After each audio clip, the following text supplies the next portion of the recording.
टीकाकार हैं उनके नाम दे रखे हैं, और दूसरी तरफ जो चरक संहिता के टीकाकार के टीका लिखी है उनका नाम दे रखा है। ठीक है, दोनों का मिलान करना है। ठीक है, ये देखो,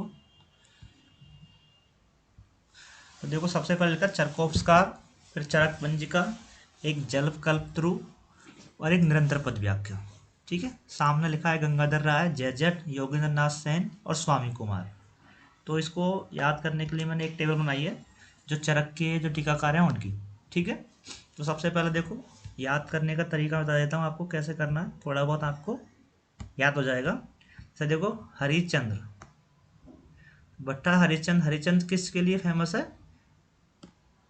हरिश्चंद्र दान के लिए फेमस है। ठीक है, राजा हरिश्चंद्र दान के लिए फेमस है ना, तो हरिश्चंद्र हमेशा न्याय की तरफ खड़ा हुआ है। ठीक है, तो चरक न्यास जो है वो हरिश्चंद्र ने लिखी है, भट्टार हरिश्चंद्र ने। ठीक है, स्वामी कुमार, स्वामी कुमार क्योंकि जो स्वामी होता है वो स्वामी क्या है, एक तरीका का भगवान है किसी का। ठीक है, और भगवान के पास हमेशा सबकी पंजिका होती है। ठीक है, पंजिका मतलब बुक होती है, उसमें सबका लेखा जोखा होता है। ठीक है, तो स्वामी से आपको याद रखना है पंजिका, तो स्वामी कुमार यानी कि पंजिका। चरक पंजिका किसने लिखी? स्वामी कुमार ने। ठीक है, तीसरा है जयजट। जयजट को अगर आप ध्यान से देखोगे तो जयजट में 3 पद ही रिपीट हो रहे बार बार में, जा जा जा ऐसे। ठीक है, तो मतलब 3 जो वर्ड है वो बार बार में निरंतर बार बार में आ रहे हैं। ठीक है, तो निरंतर आ रहे हैं ये पद, इसलिए निरंतर पद व्याख्या। ठीक है, और चक्रपाणी की हम सबको याद रहती है, आयुर्वेद दीपिका है।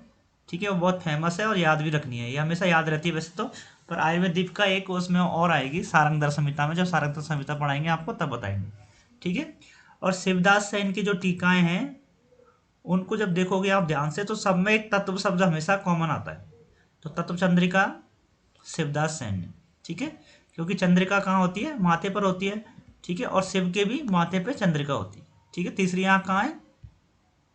शिव के। तो शिवदास की एक बात ध्यान रखें, उस तत्व शब्द आएगा क्योंकि शिव में तीसरी आंख है, और तीसरी आंख कहाँ होती है? माथे पर होती है, चंद्रिका भी माथे पर होती है, तो तत्व चंद्रिका शिवदास सेन की टीका है।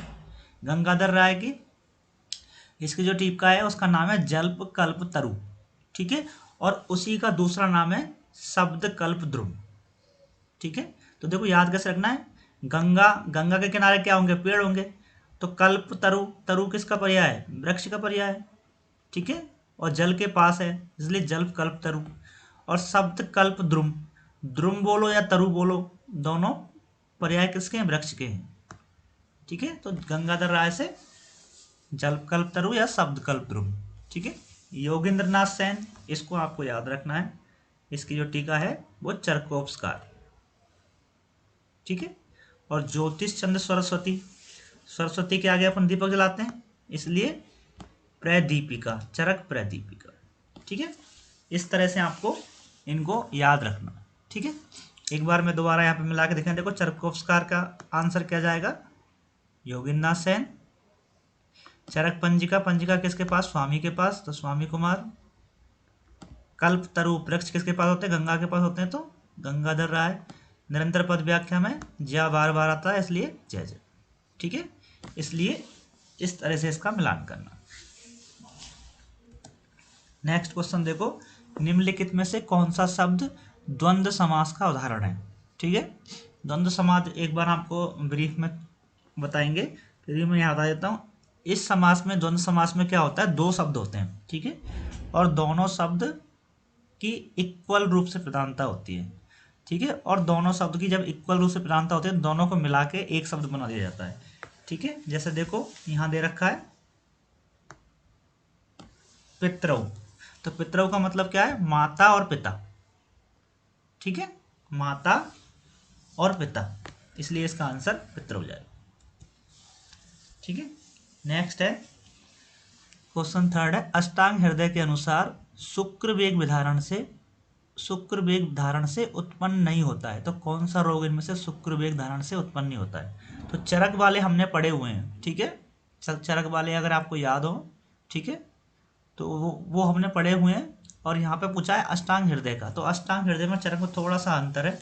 ठीक, वो हम श्लोक से देखेंगे। देखो अष्टांग का जो श्लोक है वो क्या बोल रहा है, शुक्रात श्रवण अश्रवण से गुह वेदना, तो गुह में वेदना होगी, मतलब जो प्राइवेट पार्ट हैं उनमें वेदना की अनुभूति होगी। शब्दु सूजन आ जाएगी, ज्वर ज्वर की अनुभूति होगी, हृदय व्यथा, मूत्र संग अंग भंग और वृद्धि अश्म संधता। ठीक है, तो ये लक्षण इसमें मिलेंगे। ठीक है, जबकि चरक में क्या था, हृदय व्यथा था एक। ठीक है, हृदय व्यथा अलग से आया था उसमें। तो देखो यहाँ क्या क्या दे रखा है, शोथ दे रखा है, तो शोथ इसमें भी है। ज्वर है तो ज्वर इसमें भी है। भ्रम है तो भ्रम इसमें नहीं है कहीं भी। ठीक है, भ्रम नहीं है उसमें। और मूत्र संग, तो मूत्र संग है इसमें। ठीक है, तो इसमें विशेष करके आपको ध्यान रखना है मूत्र संग पे। ठीक है, चरक पढ़ाते समय बताया था, वहां जो लक्षण आया था मूत्रम विबद्धम एव च, ऐसा करके लिखा हुआ था, मूत्रम विबद्धम एव च। ठीक है, मूत्र का विबद्ध हो जाता है किसमें, शुक्र वेग उदाहरण से। ठीक है, तो हमें ऐसा लगता है ये मूत्र वेग उदाहरण का लक्षण होगा, परंतु वो शुक्र वेग उदाहरण का लक्षण होता है। ठीक है, और हृदय व्यथा याद रखनी है, हृदय व्यथा, मूत्र संग और एक अंग भंग। ठीक है, एक ये लक्षण है अंग भंग, जब मैं एक बार वो पढ़ाऊंगा वहां भी बताया होगा मैंने अंग भंग किस किस में होता है। ठीक है, तो इसका सही आंसर क्या जाएगा, भ्रम जाएगा। देखो नेक्स्ट लिखा है, चरक अनुसार उपना की फलश्रुति के संदर्भ में रात्रोबद्धम दिवा मुंचेत, रात्रोबद्धम दिवा मुंचेत रात्रो दिवा कृतम का प्रयोग निम्न में से किस में करते हैं।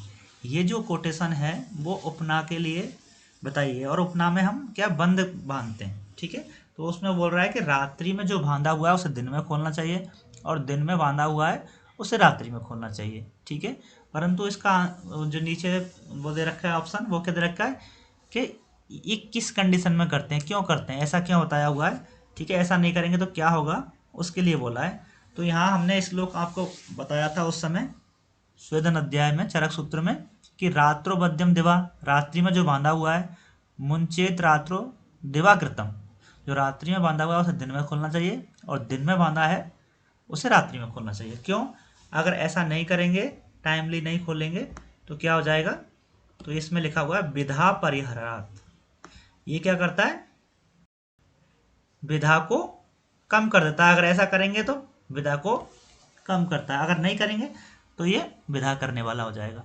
ठीक है, तो ये किस लिए बताया है, विधा परिहरा, विधा के समन के लिए बताया। ठीक है, स्यात प्रकस्तु शीतले, अगर शीतल कंडीशन है ये तो क्या है, ग्रीष्म ऋतु की बात है, अगर दिन की बात है, मतलब अगर शीतल कंडीशन की बात है, शीतल ऋतु है, तो आप इसे एक्सटेंड भी कर सकते हैं। ये क्वेश्चन कई बार आ चुका है कि गंभीर क्षति, ठीक है, ग्रेवियस इंजरी बोलते हैं इसको, ग्रेवियस इंजरी को भारतीय दंड संहिता में परिभाषित किया गया है, तो किस सेक्शन में रखा गया है, तो ग्रेवियस इंजरी जो है वो सेक्शन 320 में रखा हुआ है। ठीक है, ये आपको डायरेक्ट याद रखनी है, ग्रेवियस इंजरी जो है 320 सेक्शन में रखी गई। ठीक है,